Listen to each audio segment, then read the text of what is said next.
11장을 보겠습니다.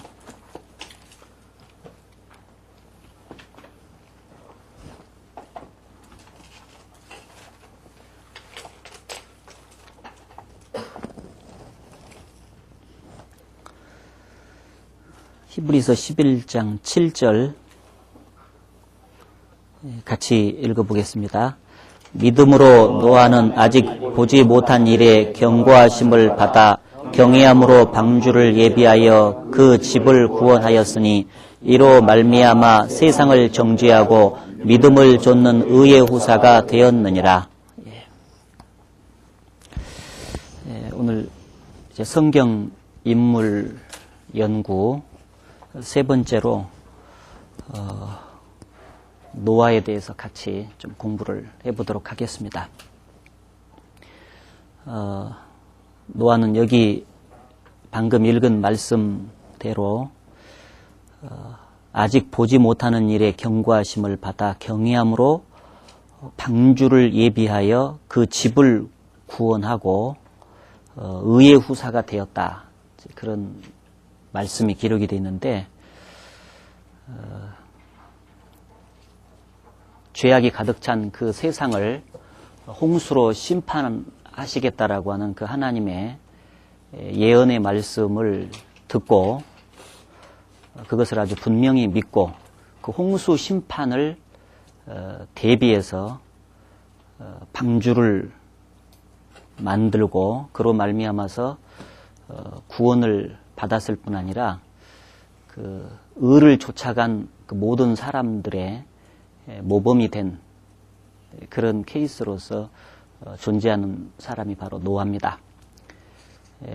방주는 우리가 잘 아는 대로 구원의 모형인 동시에 그 방주를 수십 년에 걸쳐서 짓는 그 일을 끊임없이 한 그 사실은 구원을 받았을 뿐 아니라 구원받은 이후에 복음을 전하고 그 몸된 교회를 세워가는 그 모든 일을 함축적으로 이제 보여주고 있습니다.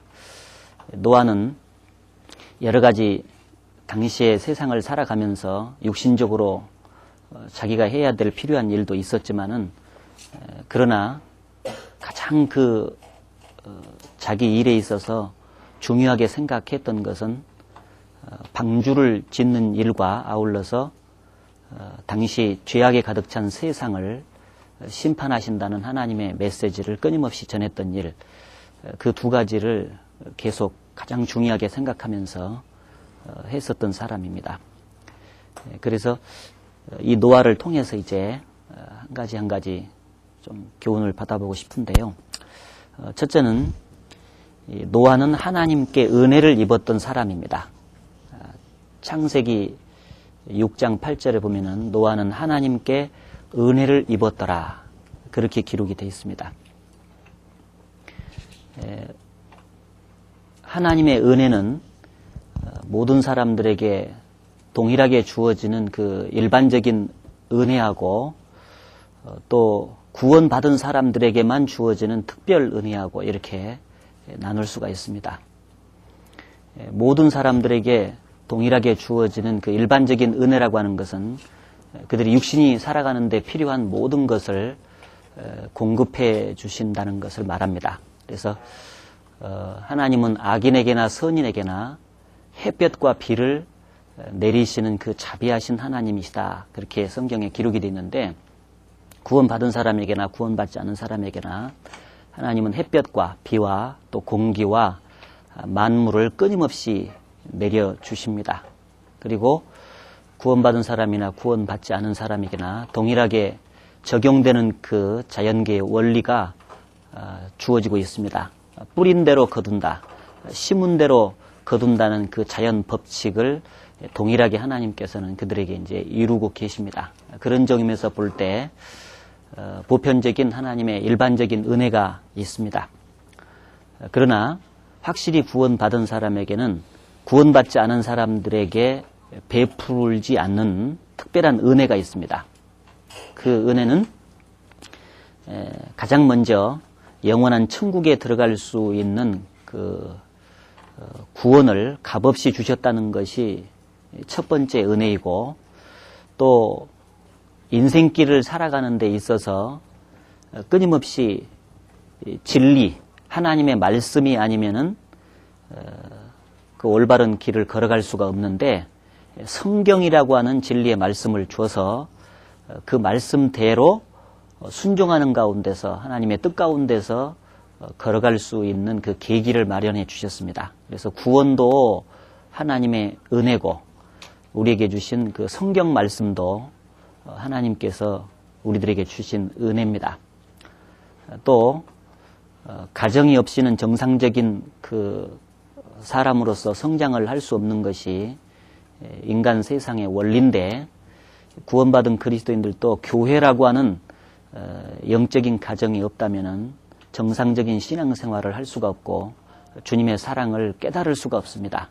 그런데 하나님께서 구원받은 사람에게는 특별히 교회라고 하는 그 하나님의 가정을 주셨습니다.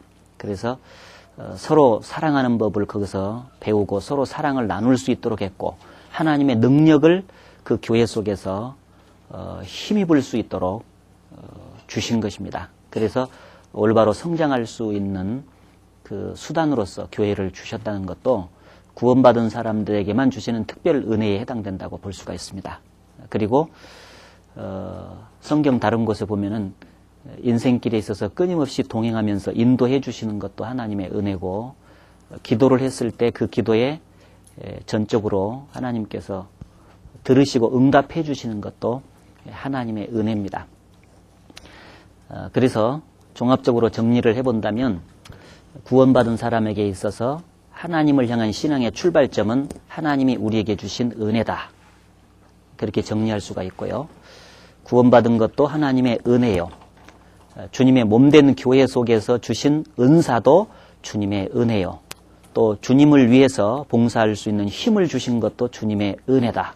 그래서 은혜로 구원받고 은혜로 봉사하며 수고하다가 은혜로 영원한 천국에 들어간다. 이렇게 구원받은 사람들의 삶을 정리해 볼 수가 있겠습니다. 그래서 요한복음 1장 16절에 보면은 그의 충만한 데서 받으니 은혜 위에 은혜로라 하는 말씀이 구원받은 사람들의 그 특별 은혜를 정리해 줍니다. 그래서 은혜로 구원받고 은혜로 생활하다가 은혜로 천국에 들어가는 것입니다. 그래서 노아는 특별히 죄악이 가득 찬 당시 세상에서 정말 의롭고 당시에 완전한 자이였지만은 그가 의로웠고 완전했기 때문에 죄악이 가득 찬 세상에서 구원받은 것은 아닙니다. 그 의로운 행위가 노아를 구원받고 은혜를 입게 만들어 준 것이 아니라는 사실입니다. 노아의 어떤 그 행위와 상관없이 하나님께서 전적으로 베풀어 주신 은혜입니다. 죄악이 가득 찬 세상에서 노아를 구원해 줬던 것은 행위가 아니라 전적인 은혜라는 사실을 우리가 잊지 말아야 되겠습니다. 그리고 롯이라고 하는 그 의인을 소돔과 고모라가 멸망당했을 때 그 멸망에서 구원을 해 주셨다, 그렇게 성경에 기록이 됐는데, 그때도 창세기 19장 19절에 보면은 롯이 하나님의 은혜를 입었다, 그렇게 표현이 되어 있습니다. 노아도 롯도 죄악이 가득 찬 세상과 심판에서 구원받은 그 모델인데, 이 노아와 롯을 통해서 볼 때 우리가 구원을 받은 것도 우리의 어떤 그 의로운 행위가 아니고 하나님께서 전적으로 우리에게 베푸신 은혜라는 것을 생각해 볼 때 하나님 앞에 다시금 감사를 해야 되겠다는 생각이 듭니다. 신명기 9장 6절에 보게 되면은 하나님이 이스라엘 백성에게 가나안 땅을 주셨는데, 그 가나안 땅을 주신 것은 그들이 애굽 땅에서 나와서 광야 생활 가운데서 정말 의로운 생활을 했기 때문에 가나안 땅을 주신 것이 아니었습니다. 그것은 그들의 의로움 때문이 아니라고 분명히 신명기 9장 6절에 기록이 돼 있죠. 값없이 베풀어 주신 은혜였다는 사실을 이제 이스라엘 백성을 통해서 또 우리에게 교훈해 주십니다. 그리고 로마서 11장 6절에도 보면은 은혜로 된 것이면 행위로 말미암지 않음이니 그렇지 않으면 은혜가 은혜되지 못하느니라. 그래서 은혜가 진짜 은혜가 되려면은 인간의 노력이라든가 행위가 1%도 포함이 안 돼야 됩니다. 전적인 100%가 돼야 되는 것입니다. 그래서 100% 하나님의 은혜로 우리가 구원을 받았다는 것을 알 수가 있고, 로마서 4장 4절에도 일하는 자에게는 그 삭을 은혜로 여기지 아니하고 빚으로 여긴다. 그런데 일을 아니할지라도 경건치 아니한 사람들을 의롭다 하시는 이를 믿는 자에게는 그의 믿음을 의로 여기셨다 하는 말씀을 해 주심으로써 의롭다 하심을 받은 것, 구원받은 것은 전적인 하나님의 은혜다라고 하는 것을 이제 말씀을 해 주셨고요. 에베소서 2장 8절 9절에도 너희가 그 은혜를 믿음으로 말미암아 구원을 받았다. 이것은 행위에서 난 것이 아니라 하나님의 선물이다. 그런 말씀을 강조해 주셨고, 또 에베소서 1장 7절에도 그 당시 에베소 교인들에게 베푼 그 메시지 속에서도 거저 주시는 바 그의 은혜, 100% 하나님께서 거저 주셨다는 것을 말씀하고 있습니다. 마태복음 10장 18절에도 보면은 예수님께서 제자들을 전도하러 보내실 때 말씀하시기를 거저 받았으니 거저 주어라. 그래서 하나님의 그 복음으로 말미암아서 구원받고 살아가는 그 모든 것은 은혜이기 때문에 은혜를 받았다면은 어떤 대가를 바라지 말고 거저 주어야 될 것이다 말씀하셨고, 이사야 55장에도 보면 돈 없이 값 없이 와서 포도주와 젖을 사라. 요한계시록 제일 마지막에도 값 없이 생명수를 받으라 이렇게 말씀했습니다. 그러니까 구원받은 사람들에게 주어진 특별 은혜 전부 다 값없이 받은 것입니다. 그리고 고린도전서 4장 7절에 보면 내게 있는 것 중에서 받지 아니한 것이 무엇이냐, 받았은즉 어찌하여 자랑하느냐. 우리가 이 세상에 태어날 때부터도 육신적으로 태어날 때 우리 스스로 의도하는 바대로 태어나지 않았고요. 창조주 하나님께서 전적으로 창조해 주셔서 이 세상에 태어났고, 그리고 우리가 가지고 있는 모든 것도 사실은 창조주에게서 다 나와서 우리가 소유하고 살고 있다는 겁니다. 그리고 우리가 하나님 앞에서 어떤 복음을 위해서 수고하고 봉사한 것이 있다면은 하나님께서 힘주시고 은혜를 주셨기 때문에 또 그렇게 하고 있다. 그래서 우리 것, 우리에게서 자체적으로 나와가지고 뭔가 이루어지는 결과적인 것은 아무것도 없다. 다 하나님에게서 나왔다. 우리가 그를 의지하고 힘입어서 살고 있다. 그것을 틀림없이 이제 알 때 어떤 우리의 자랑이 나온다든지 또 우리의 교만함이 나온다든지 절대적으로 그럴 수가 없을 겁니다. 왜냐하면 모든 것이 하나님의 은혜이니까요. 바울이 로마서에서 로마 교회에다가 그 편지를 쓸 때도 가장 아주 중요한 말씀으로 정리를 해 주셨습니다. 누가 주께 먼저 드려 갚으심을 얻겠느냐. 만물이 주에게서 나오고 주로 말미암고 주에게로 돌아가느니라. 만물이 주에게서 나오고 말미암고 돌아가느니라. 이 말씀 하나만 우리가 딱 마음속에 새겨도 모든 것이 은혜구나. 나에게서 나올 수 있는 것은 아무것도 없구나. 내가 자랑한다든지 내세울 것은 없구나 하는 것을 깨달을 수가 있겠습니다. 그래서 이 말씀 하나만 마음속에 딱 가지고 늘상 우리가 봉사를 한다면은 정말 겸손한 가운데서 주님의 은혜를 더 받고 주님께 귀히 쓰임받는 사람이 될 거라고 믿습니다. 아마도 이 노아는 일평생 동안 방주를 제작을 하는 과정 속에서 끊임없이 이 하나님께서 자기에게 베풀어 주신 은혜를 확실하게 기억했던 사람으로 생각할 수가 있습니다. 그렇기 때문에 온갖 그 비방과 조롱에도 불구하고 한 가지 일을 끊임없이 계속 해나갈 수가 있었던 겁니다.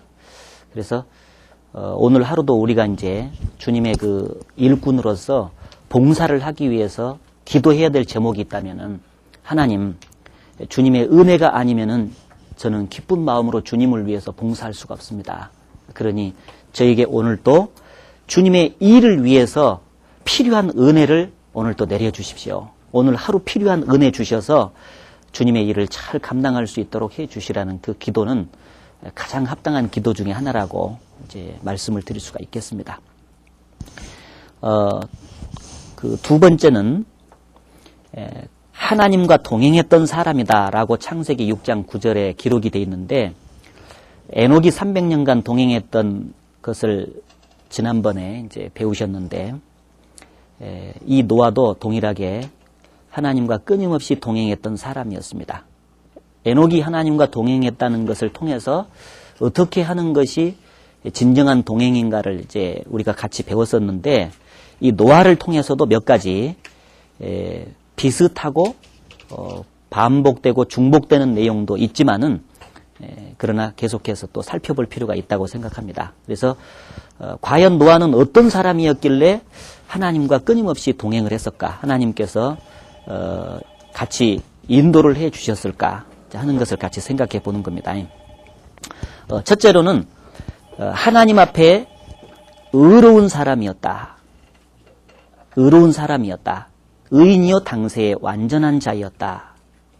세상에서 구별된 사람이었다. 그렇게 정리를 해볼 수가 있습니다. 세상, 죄악이 가득 찬 세상에서 구별돼서 하나님 앞에 진정 의로운 삶을 살았기 때문에 하나님은 이 노아와 동행을 해 주셨습니다. 당시 사람들의 상태, 그 다음에 노아의 상태, 그것을 대조해서 두 구절만 한번 찾아보시죠. 창세기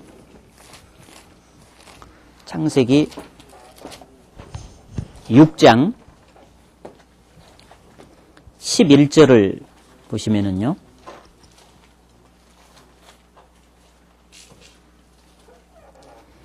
(11절에) 보면 때에 온 땅이 하나님 앞에 폐기하여 강포가 땅에 충만한지라. 하나님이 보신즉 땅이 폐기하였으니 이는 땅에서 모든 혈육 있는 자의 행위가 폐기함이니라. 폐기하다 그런 것은 완전히 썩어가지고요, 고름이 나온다. 그럴 정도로 마음과 삶이 부패가 되어버렸다, 썩어버렸다, 그 말이거든요. 근데 거기 중요한 것은 하나님 앞에, 하나님이 보신즉, 그랬죠? 하나님이 실제로 당시 노아가 살았던 그 세상 사람들을 볼 때 폐기하고 강포가 충만했다. 그런 상태였는데, 노아는 어떻습니까? 노아는 7장 1절에 보면은 여호와께서 노아에게 이르시되 너와 내 온 집은 방주로 들어가라. 네가 이 세대에 내 앞에서 의로움을 내가 보았음이니라. 여기도 하나님 앞에서 의로움을 내가 보았다. 세상 사람들을 볼 때는 폐기하고 강포가 충만했는데 하나님이 노아를 보니까 의로움이 충만했다. 정반대였습니다. 그래서 노아는 특별히 그 모든 사람이 죄악이 충만한 세상에서 살았지만은 그것에 오염되지 않고 정말 구별돼서 의로운 삶을 살았었다 하는 것을 알 수가 있습니다. 보편적으로 파닥파닥 뛰는 그 물고기를 갖다가 비실비실한 물고기 속에다가 한 마리 갖다 놓으면 조금 지나면은 지 혼자 파닥파닥 하다가 나중에는 그 비실비실한 물고기처럼 화돼버립니다. 생동감을 잃어버리고 생기를 잃어버리고 하는 것이 보편적인 원리인데, 세상에 수많은 사람들이 전부 다 죄악이 충만했던 그 세상에 살면서도 노아는 유일하게 그것에 오염되지 않고 구별돼서 의로움을 간직하고 살았던 겁니다. 그 근본적인 원인이 뭐겠습니까? 그 답이 뭐냐면 내 앞에서, 하나님 앞에서 노아는 살았던 것 같습니다. 아까 처음에 시작할 때 히브리서 11장 7절에 보셨잖아요. 경외함으로 방주를 예비했다 하는 말씀이 나오는데, 그 경외가 바로 하나님 앞에서 사는 생활이 바로 경외입니다. 세상의 모든 사람들은 하나님 앞에서 살지는 않죠. 하나님이 없다는 사상 속에서 살기 때문에 누가 보겠느냐, 누가 듣겠느냐, 하나님이 보시지 않은 것처럼 그 살기 때문에 자기 멋대로 살아감으로써 죄를 짓지만은, 이 노아는 그 혼탁한 어둠의 세상 속에서도 하나님 앞에서 살았다. 그것이 우리가 특별히 강조되고 생각을 깊이 해야 될 것 같습니다. 우리가 하나님을 인식하지 못하고 살게 되면은 우리도 똑같이 생애 속에서 죄 속에 빠질 수밖에 없지만 하나님의 임재를 느끼고 늘 하나님을 경외하는 삶, 하나님을 두려워하고 참으로 존경하는 삶을 살게 된다면은 우리도 죄 가운데서 확실하게 구별돼서 노아처럼 의롭게 살아갈 수가 있게 되는 것입니다. 그래서 하나님을 인식하는 삶이 중요하다. 성경을 좀 찾아보죠. 시편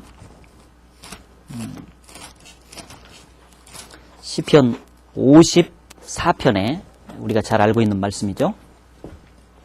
시편 54편 3절에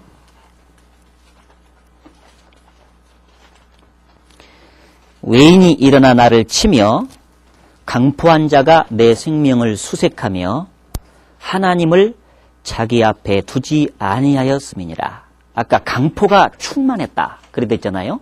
왜 강포가 충만하냐면 여기 있는 대로 그 강포한 자가 내 생명을 수색하며 하나님을 자기 앞에 두지 아니하였습니다. 하나님을 자기 앞에 두지 않고 살아가면 영락없이 강포해집니다. 영락없이 행위가 폐기하게 됩니다. 그래서 당시 노아 시대 사람들의 근본적인 문제는 하나님에 대해서 무관심했을 뿐 아니라 하나님을 인식하지 않고 살았던 사람들, 그런 모습 때문에 죄를 지었다는 것입니다. 시편 16편을 대조적으로 좀 살펴보시죠. 시편 16편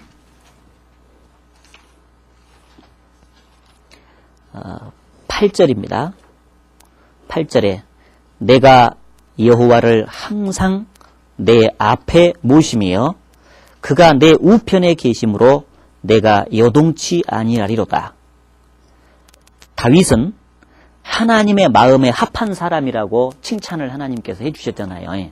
여러 가지 이유가 있겠지만은 그 중에서 하나는 끊임없이 여호와를 자기 앞에 모셨다. 항상 내 앞에 모셨다. 일시적으로 몇 시간 동안 모시다가 또 하나님을 앞에 안 두고 그렇게 살고 그런 게 아니고 항상 내 앞에 모시며, 그래서 다윗이 하나님을 늘 경외하는 삶을 살았었기 때문에 하나님께서 다윗을 동행을 해주셨다 하는 것도 깨달을 수가 있습니다. 그래서 정말 하나님을 인식하고 사는 삶이야말로 세상에서 구별되고 하나님과 동행할 수 있는 첫걸음이다. 그렇게 볼 수가 있겠습니다. 죄 없는 하나님과 동행하기 위해서는 죄악된 세상에서 구별되어 의로운 삶을 살아야 된다 그랬는데, 예수님은 이 세상에 죄악이 가득 찬 세상에 살았었지만은 당시에 죄가 없으신 분이었죠. 죄에서는 철저히 구별된 삶을 살았었고, 예수님의 길을 예비했던 세례 요한도 죄악의 도성이었던 예루살렘 안에서 산 것이 아니고 광야에서 살았었습니다. 메뚜기와 석청을 먹고 그야말로 청초한 삶을 살았습니다. 순결하고 죄 없는 깨끗한 삶을 삶으로 말미암아서 죄된 사람들에게 회개하라고 외치는 자의 소리가 될 수가 있었습니다. 그래서 적어도 노아처럼 방주를 예비하고 의를 전파할 수 있는 자격, 그리고 하나님과 동행을 끊임없이 하기 위해서는 죄에서는 철저하게 구별되어야 된다 하는 것을 깨달을 수가 있습니다. 그래서 땅에 작고도 지혜로운 동물 4가지가 있는데 제일 마지막에 손에 잡힐만 하여도 왕궁에 있는 도마뱀이니라 그랬는데, 도마뱀이 사람들에게 잡히려고 하면은 꼬리까지 과감히 끊어버리면서도 철저하게 구별돼서 왕궁에 있다. 그것은 비록 손해가 난다 할지라도 죄와는 타협하지 않고 근실하게 살아가는 삶의 태도가 동행할 수 있는 비결이 된다는 것을 깨달을 수가 있습니다. 그래서 야고보서 4장 4절에 세상과 벗된 것은 하나님과 원수되는 것이다. 그건 간음하는 것이다. 요한일서 2장에도 이 세상이나 세상에 있는 것들을 사랑치 말라. 이 세상에 있는 모든 것은 육신의 정욕과 안목의 정욕과 이생의 자랑이니 다 아버지께로 쫓아온 것이 아니라 세상으로 쫓아온 것이라. 그런 말씀을 하면서 세상과 벗이 돼서는 안 된다고 말씀했고, 바울은 갈라디아 교회에 편지를 보내면서 말씀하시기를 내가 세상에 대해서 십자가에 못 박히고 세상이 나에 대해서 십자가에 못 박혔다. 못 박혔다는 것은 죽음을 말하는데 세상과 나 사이에는 건너갈 수 없는 장벽이 있다는 것을 말씀을 해주고 있습니다. 고린도후서 찾아보겠습니다. 고린도후서 거기 6장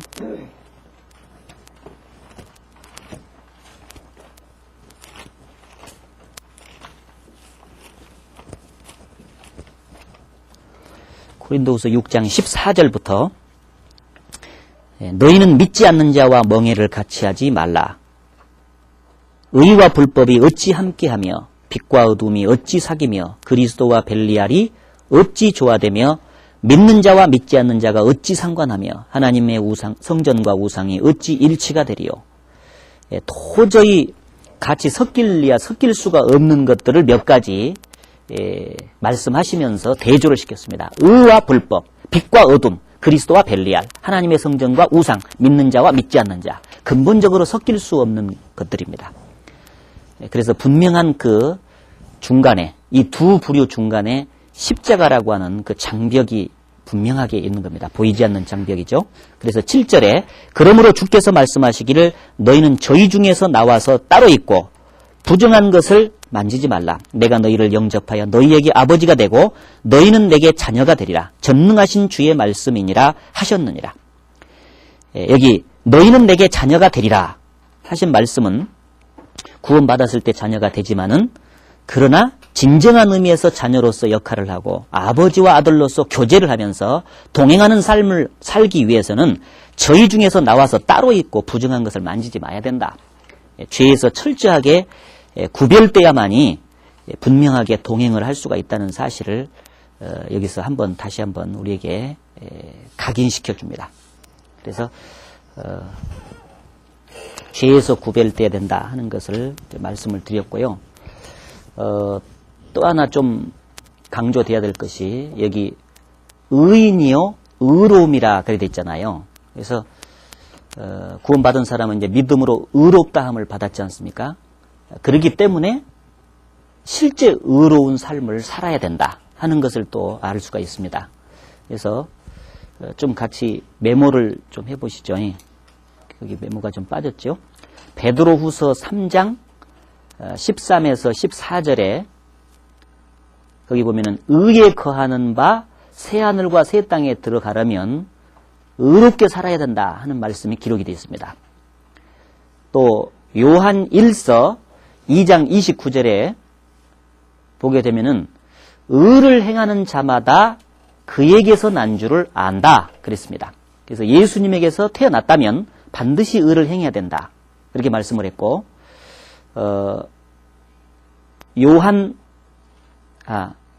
계시록 22장 10절에서 11절까지 거기에 보게 되면은 때가 가깝다. 역사의 마지막에 주님 재림이 가깝다는 것을 말씀하면서 불의를 행하는 자는 그대로 불의를 행하고 의를 행하는 자는 그대로 의를 행하라. 그런 말씀이 기록이 되어 있고요. 요한계시록 19장 7절에서 8절에 보게 되면은 7년 환란 중에서 공중에서 혼인잔치를 하는 그 모습이 나오는데 어린 양의 신부가 준비가 되었다. 빛나고 깨끗한 세마포를 입었는데 성도들의 옳은 행실이다. 거기서 옳은 행실이 바로 의로운 생활을 가르치지 않습니까? 그래서 죄에서 철저하게 구별될 뿐 아니라 실제 의로운 삶을 살아야 된다는 겁니다. 그래서 하나님 앞에서 구원을 받기 위해서도 죄를 용서받고 의가 무너져야 되는데 구원받은 이후에는 철저하게 그 반대로 죄에서 구별되는 동시에 또 의롭게 살아야 된다는 것을 말씀을 해주고 있습니다.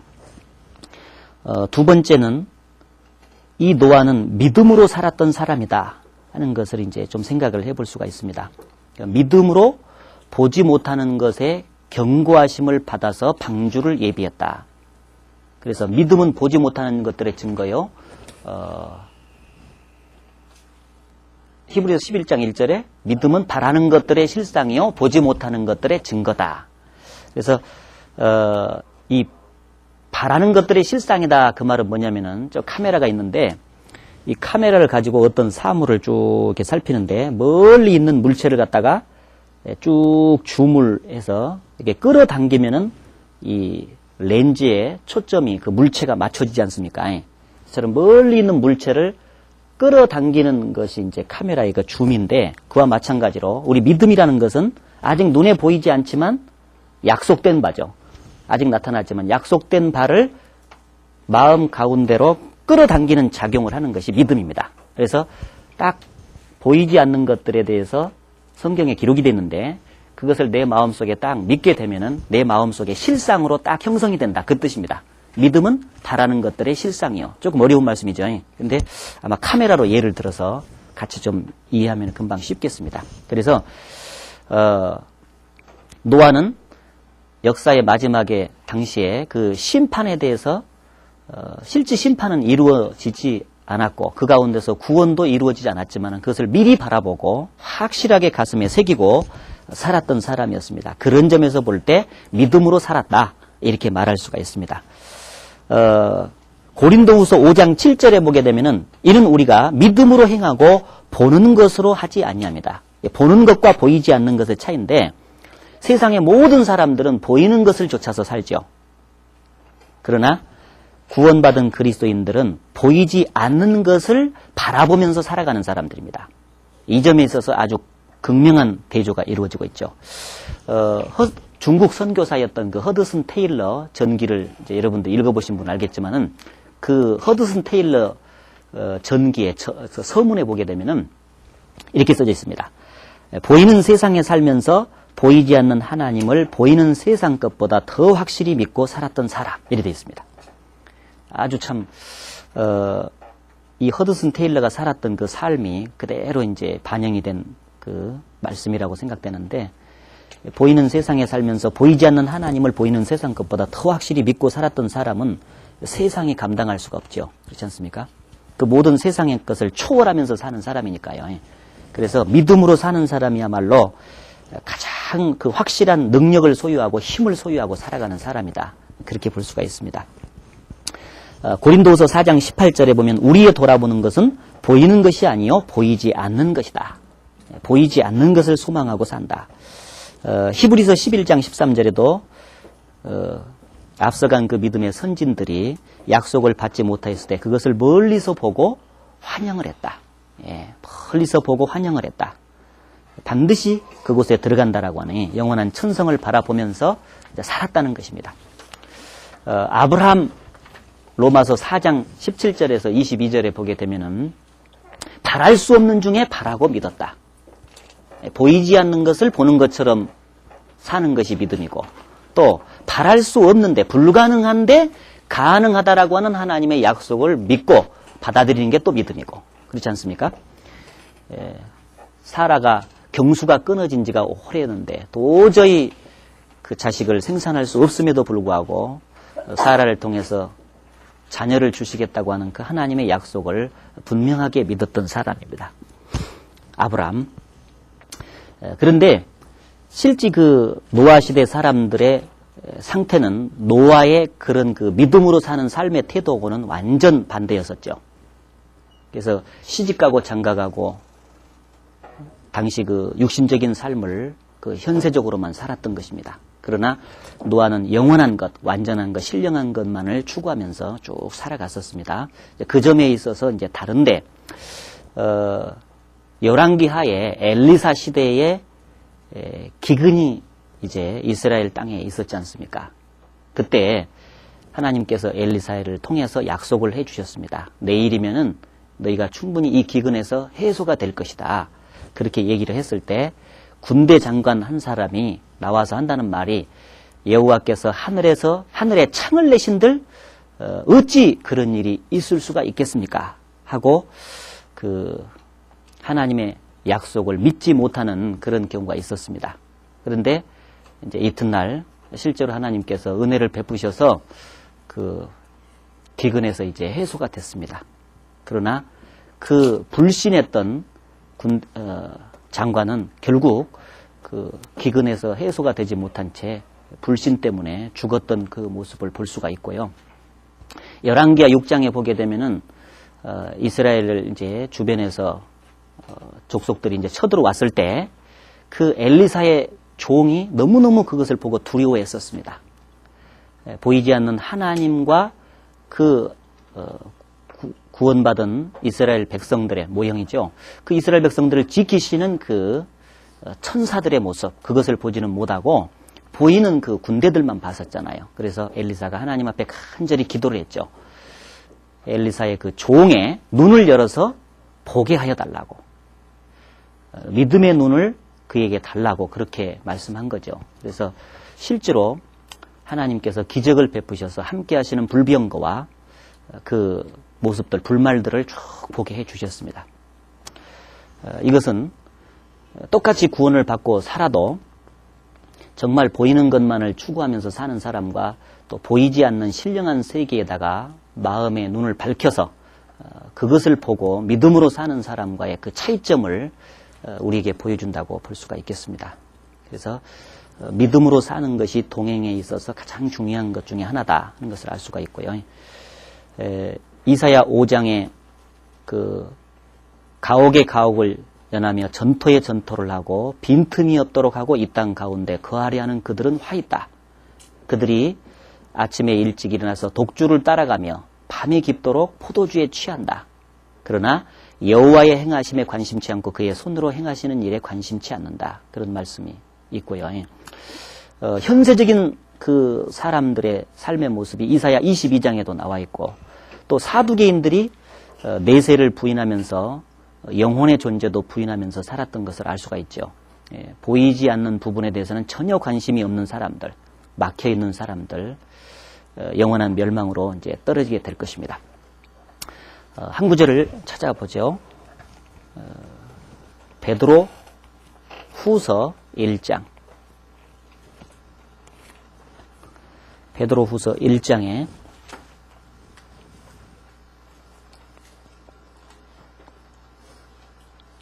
3절에 보면 그의 신기한 능력으로 생명과 경건에 속한 모든 것을 우리에게 주셨으니 이는 자기의 영광과 덕으로서 우리를 부르신 자를 알므로 말미암음이라.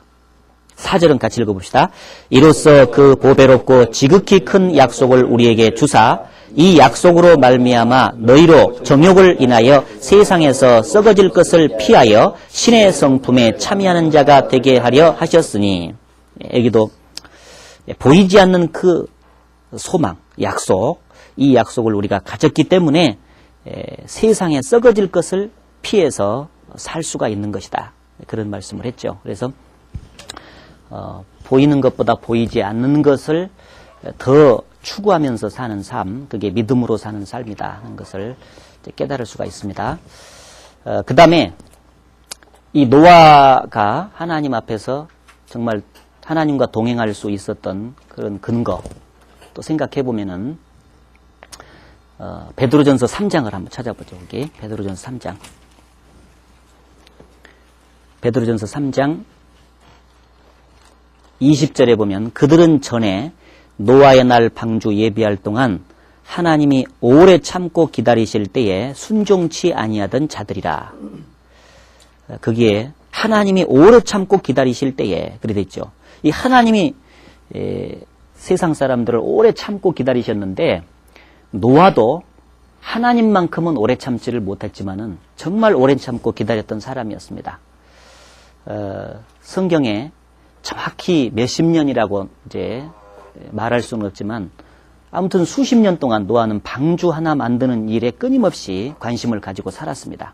계속해서. 그래서 방주가 완성될 때까지 계속해서 고난과 역경을 참으면서 방주를 만들었다는 것을 이제 알 수가 있습니다. 그래서 오래 참으시는 그 하나님의 성품을 노아는 닮았다. 우리도 그 오래 참으시는 하나님의 성품을 이제 닮아가야 된다 하는 것을 이제 깨달을 수가 있죠. 그래서 반드시 소망을 가지고 끝까지 오래 참아야 된다 하는 의미에서 야고보서 5장 7절에 보면은 농부가 귀한 열매를 바라보며 길이 참고 기다리는 것처럼 끝까지 주의 강림하심이 가까우니까 인내를 하라고 이제 말씀을 해 주셨습니다. 중요한 것은 처음에 시작할 때는 같이 시작할 수 있어도 끝까지 같이 가느냐가 중요한 것 같습니다. 예수님께서는 그 십자가의 엄청난 고난 속에서도 마지막에 다 이루었다. 말씀하실 때까지 100% 자기의 일을 마칠 때까지 끝까지 그 고난을 감내하셨습니다. 그리고 이 세상에 사셨을 때도 자기 사람들을 사랑하시되 끝까지 사랑하시니라, 그런 말씀이 돼 있죠. 예수님의 온전한 인내를 가르치고 있습니다. 바울도 그 예수님의 온전한 인내를 닮아서 나의 달려갈 길을 마치고 믿음을 지켰으니, 그런 표현이 있는데, 마지막 십자가에 목 잘려 죽기까지 복음을 전하면서 교회를 위해서 자기 자신을 희생하는 그 삶을 끝까지 살았던 겁니다. 인내를 했습니다. 요셉도 영광에 오를 때까지 끝까지 감옥에 갇히면서 억울한 누명을 쓰면서도 끝까지 인내했던 사람의 모습이었고, 예레미야, 에스겔, 말을 다하면 한정이 없을 정도로 끝까지 인내하면서 살았던 사람들의 대표적인 케이스였습니다. 바울의 모습을 잠깐 한번 보시도록 하겠습니다. 고린도 후서 12장에 바울이 복음 전하면서 어려웠던 환경과 현재 우리의 환경을 조금 생각을 비교를 해보면요. 고린도 후서 11장입니다. 11장 23절에 저희가 그리스도의 일꾼이냐 정신없는 말을 하거니와 나도 더욱 그러하도다.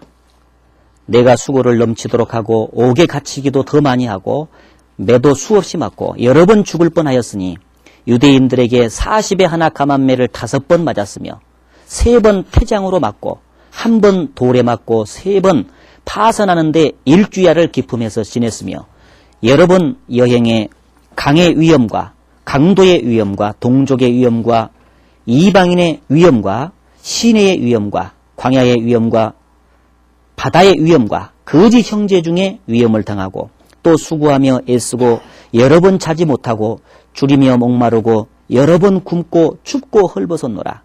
이 외의 일은 고사하고 오히려 날마다 내 속에 눌리는 일이 있으니 곧 모든 교회를 위하여 염려하는 것이라. 바울의 그 일생을 쭉 이제 요약한 말씀이라고 볼 수 있는데, 우리가 실제로 지금 복음 전하면서 살아가는 그 과정하고 바울의 과정하고 이렇게 비교해 보면은 정말 세 발의 피다 하는 것을 알 수가 있습니다. 우리가 지금 복음을 전하면서 무슨 매를 받는 일도 없고 감옥에 갇히는 일도 전혀 없지 않습니까? 그리고 무슨 계속해서 뭐 목마르고 헐벗고 굶주린다든지 그런 적도 없는 그런 아주 평안한 상태에서 복음을 전하고 있는 것 같습니다. 그래서 우리가 조금 힘들 때 이제 정말 그 사람들 앞에서 내가 수고를 많이 한다라고 생각을 하는 그 생각이 만약에 조금이라도 우리에게 있다면은 그것은 정말 하나님 앞에서 불효막심한 것이 아니냐 하는 생각을 해보는 겁니다. 그래서 우리는 아무리 수고를 하더라도 주님의 고난을 따라갈 수도 없고 앞서간 그 바울의 모본을 쫓아갈 수도 없을 겁니다. 그래서 오로지 감사하고 우리에게 은혜 주시는 만큼 계속 고난 받으면서 끝까지 복음을 전해야 될 거로 생각합니다. 그 다음에 중요한 것은 창세기 9장에 보면은 이제 다시는 물로는 심판하지 않겠다고 언약을 세웁니다. 7번이나 언약을 세우면서 말씀한 대목이 있는데 그 다시는 심판하지 않겠다라고 하는 그 언약의 말씀을 예로 들면서 모든 사람들을 사랑 가운데서 용서해 주시겠다고 말씀한 내용이 나와 있습니다. 우리는 그것으로 이제 교훈을 좀 받아볼 필요가 있는데 이사야 50장 한번 찾아보시죠. 이사야 50장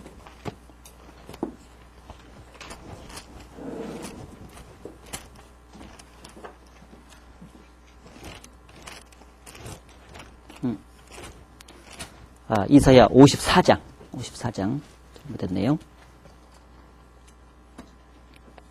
이사야 54장 9절의 말씀 속에 9절에 보면은 이는 노아의 홍수에 비하리로다. 내가 다시는 노아의 홍수로 땅 위에 범람치 않게 하리라 맹세한 것 같이 내가 다시는 너를 노하지 아니하며 다시는 너를 책망하지 아니하기로 맹세하였노니 산들은 떠나며 작은 산들은 옮길지라도 나의 인자는 네게서 떠나지 아니하며 화평케 하는 나의 언약은 옮기지 아니하리라. 너를 긍휼히 여기시는 여호와의 말이니라. 노아의 홍수를 빗대면서요, 여기다가 분명한 맹세로 언약을 하셨는데, 화평케 하는 나의 언약은 옮기지 않을 것이다. 예수 그리스도로 말미암아서 죄를 깨끗이 용서받고 평화가 이루어지는 그 진정한 복음을 통해서 약속하신 그 내용은 변치 않을 것을 이제 말씀을 해주셨습니다. 그래서 하나님의 인간을 향하신 약속이 많이 있지만은 그 중에서도 사랑 가운데서 죄를 용서해 주시고 영원히 죄를 사해 주신다는 그 약속이 가장 중요한 약속인데, 그것은 옮겨지지 않을 것이다. 변치 않을 것을 이제 알 수가 있습니다. 그래서 여기서 우리가 마음속에 좀 깊이 새길 것은, 이 세상에서 신뢰를 할 수 있는 말들도 많이 있지만은 하나님의 성경을 통해서 나타난 약속만큼 신뢰할 수 있는 것은 없습니다. 그래서 이 약속을 가장 신뢰하면서 붙잡고 사는 사람, 그 삶의 태도, 그것이 중요한 겁니다. 그래서 푸른 마르고 꽃은 떨어지되 주의 말씀은 세세토록 있도다. 이 세상의 모든 건 다 변하지만 하나님의 말씀, 하나님의 약속은 변치 않는다. 천지는 없어지겠으나 내 말은 없어지지 아니하리라. 그렇게 말씀했기 때문에 이 성경을 부지런히 연구를 해서 하나님께서 우리에게 주신 약속을 더 많이 알고 그것을 붙잡고 사는 삶이야말로 하나님과 동행할 수 있는 비결이라는 것을 알 수가 있습니다. 그래서 거기에는 이제 하나님의 그 불변하시고 신실하신 성품에 대한 말씀을 몇 가지로 이제 기록을 해 놔봤습니다. 민수기 23장에는 시건치 않으시고 후회가 없다고 말씀하시고 하신 말씀은 반드시 실행하신다. 우리는 연약하기 때문에 말을 해놓고도 종종 번복할 때도 많고 또 약속을 지키지 못하는 경우도 종종 있지만은, 그러나 하나님은 인생이 아니시기 때문에 그렇지 않다. 그 다음에 히브리서 6장 13절에서 18절, 거짓말을 하실 수 없는 두 가지 변치 못할 사실을 인해서 앞에 있는 소망을 향해서 안위를 받으면서 나간다. 그런 말씀이 기록이 되어 있는데, 그 두 가지 변치 못할 사실이 무엇이겠습니까? 약속했다는 사실, 그리고 그 약속한 사실은 반드시 지키신다는 사실, 그 두 가지 사실을 이제 말씀하고 있습니다. 또 사무엘상 15장에는 하나님은 사람이 아니시므로 변개함이 없으시다. 또 말라기 3장 6절에는 나 여호와는 변혁지 아니한다. 야고보서 1장 17절에는 하나님은 변함도 없으시고 회전하는 그림자도 없으시다. 시편 102장에 보게 되면은 천지는 없어지겠으나 주는 여상하시고, 그런 말씀이 있습니다. 하나님의 말씀은 없어지지 않는다. 여상하시다. 여전히 계신다. 디모데후서 2장 13절에는 우리는 미쁨이 없을지라도 주는 일향 미쁘시니, 그 일향 미쁘시니, 미쁨이란 것은 믿음직스럽고 신실하시다는 말씀을 가리키는 거죠. 뜻이 있습니다. 그래서 주는 일향 미쁘시니, 그래서 우리가 의지하고 붙잡아야 될 것 중에서 가장 중요한 것은 성경 속에 나타난 주님의 약속이다. 그리고 그 중에서도 또 가장 확실하게 붙잡고 의지해야 되는 것이 영원한 용서에 대한 말씀. 그래서 첫 언약과 새 언약이 대조돼서 나온 말씀이 히브리서 8장에 기록이 되어 있죠. 히브리서 8장 한번 거기를 봐볼까요? 히브리서 8장 6절에서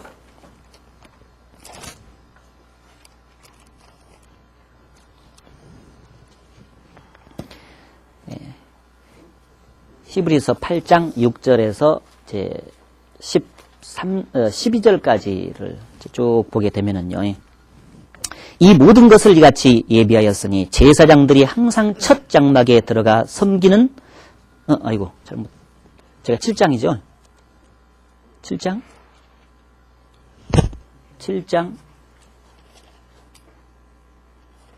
8장 6절이죠? 6장, 예, 맞네. 제가 착각을 했습니다.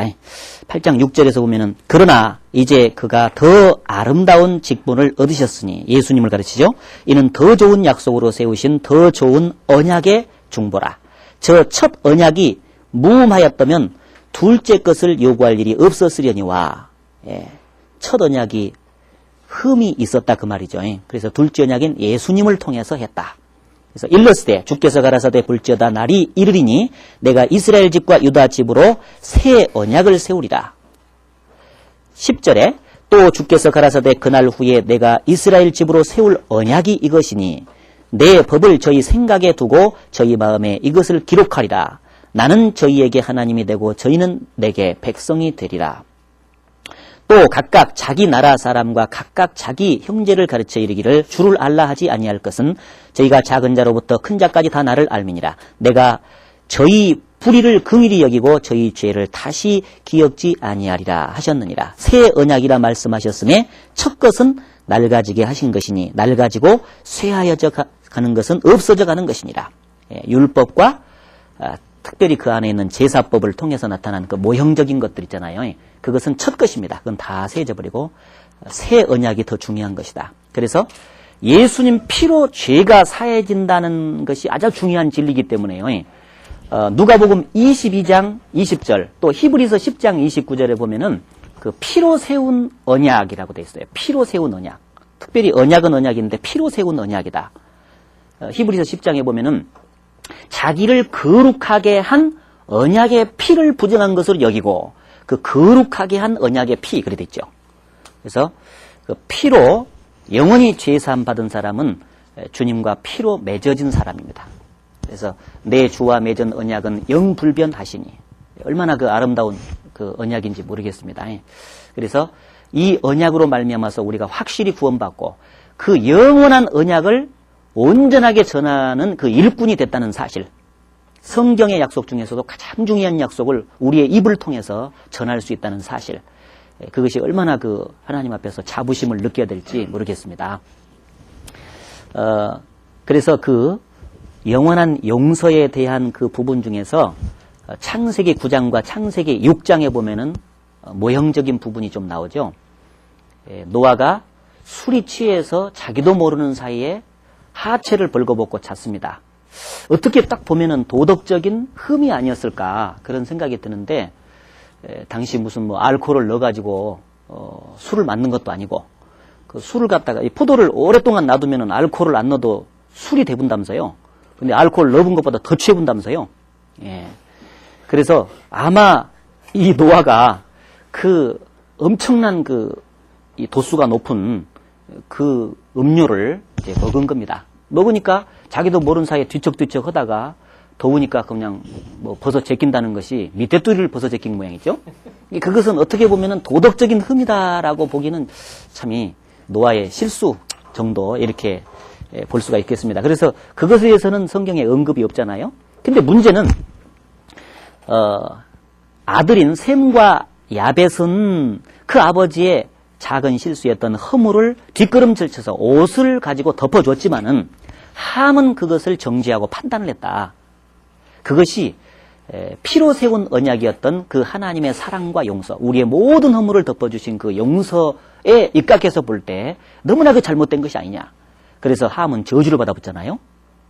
그래서 함의 후손들이 저주를 받아보는 엄청난 사건이 나오는데 그것은 하나님께서 영원한 언약으로 주신 것을 죄를 용서한다는 그 언약을 가장 중요한 사건으로 볼 때 그것을 마음속에 기억한다면 왜 그렇게 저주를 크게 받았는지를 알 수가 있을 겁니다. 그리고 창세기 6장 14절에 노아의 방주를 만들 때 안팎에 역청으로 바르라 그래 됐잖아요. 그래서 그것도 역시 그 방주 안에 있는 사람들을 살리기 위해서는 반드시 물이 새서 들어오면 안 되죠. 역청을 발랐다는 것은 보호입니다. 심판에서 보호를 뜻합니다. 카바, 가리워졌다 그런 뜻이죠. 그런 의미가 있다고 볼 수가 있고요. 그 다음에 다섯 번째로 교훈받을 수 있는 것이 창세기 6장 22절 7장 5절에 보면 명하신 대로 다 준행하였더라 그런 말씀이 계속 나오죠. 그 모습을 통해서 볼 때 기록된 대로 말씀대로 행하는 것이 중요하다는 것을 알 수가 있습니다. 그래서 하나님께서 방주를 어떻게 지으라고 설계를 해 주셨는데 그 설계도 대로 지었다는 겁니다. 어떤 주인이 건축 설계하는 사람한테 문은 이렇게 해주고 뭐 크기는 이렇게 해주고 해가지고 쭉 설계를 이렇게 해달라고 했는데 문을 크게 해달라고 했는데 자기 생각대로 문을 크게 하면은 겨울에 바람이 많이 들어오면은 뭐 온방이 어쩌니 되느니 안 되느니 해가지고 자기 멋대로 문을 쥐할 만하게 만들어놨다. 그렇게 되면 큰일이 나지 않습니까? 자기 생각으로 해서는 안 되죠. 아무리 자기 경험이 있다 할지라도 성경에 기록된 하나님의 말씀, 그것이 아주 가장 중요하다. 그래서 자기 생각을 버리고 그 뜻대로 해야 된다는 겁니다. 사사시대는 자기 소견에 옳은 대로 행했습니다. 하나님의 말씀대로만 행해야 되는데 자기 소견에 옳은 대로만 행해서 문제가 됐던 시대가 사사시대였습니다. 그래서 하나님의 말씀대로 하지 않아서 문제가 됐던 사람들 몇 사람을 예를 든다면은 사울의 예는 우리가 너무나 잘 알고 있죠. 사무엘상 15장에 보게 되면은 자기 보기에 좋은 것들은 남기고 가치 없는 것들만 진멸함으로써 온전한 순종이 아니라 부분적인 순종을 감행했습니다. 하나님은 부분적인 순종을 불순종이라고 말씀을 했죠. 불순종이라고 분명히 말씀을 했습니다. 그래서 순종이 제사보다 낫고 듣는 것이 수양의 기름보다 낫지 않냐 사울에게 교훈을 해주셨습니다. 나답과 아비후는 정상적인 불을 드려야 되는데 다른 불을 드렸습니다. 그럼으로써 저주를 받아버렸습니다. 그리고 우사라고 하는 사람은 이 언약궤를 메고 가야 되는데 이것을 술에다 씻고 감으로써 그것을 만짐으로써 하나님께서 충돌하셔서 비참하게 죽었습니다. 그래서 역대상 15장 13절에 보게 되면은 전에 우리가 규례대로 행하지 않았었다. 그런 말씀이 나옵니다. 규례대로 행해야 되는데 규례대로 행하지 않음으로써 하나님께서 우사를 통해서 진노하시는 모습이 나타났습니다. 출애굽기에 16장에 보게 되면은 만나를 거두라. 매일매일 만나를 거두라. 식량대로. 그렇게 했는데 이스라엘 백성 중에서 욕심 사나운 사람들이 다음 날, 그 다음 날까지 먹을 것을 거뒀습니다. 그대로 행치 않았죠? 그래서 결국은 벌레가 나고 그리고 썩어서 못 먹게 됐다는 것이 나오게 됩니다. 자, 그런 것들은 하나님의 말씀 고집 그대로 순종을 해야 되는데 그러지 못해서 결과적인 측면이 안 좋게 나타났다는 것을 알 수가 있습니다. 그러나 성경에 나타난 예수님은 온전히 순종을 했습니다.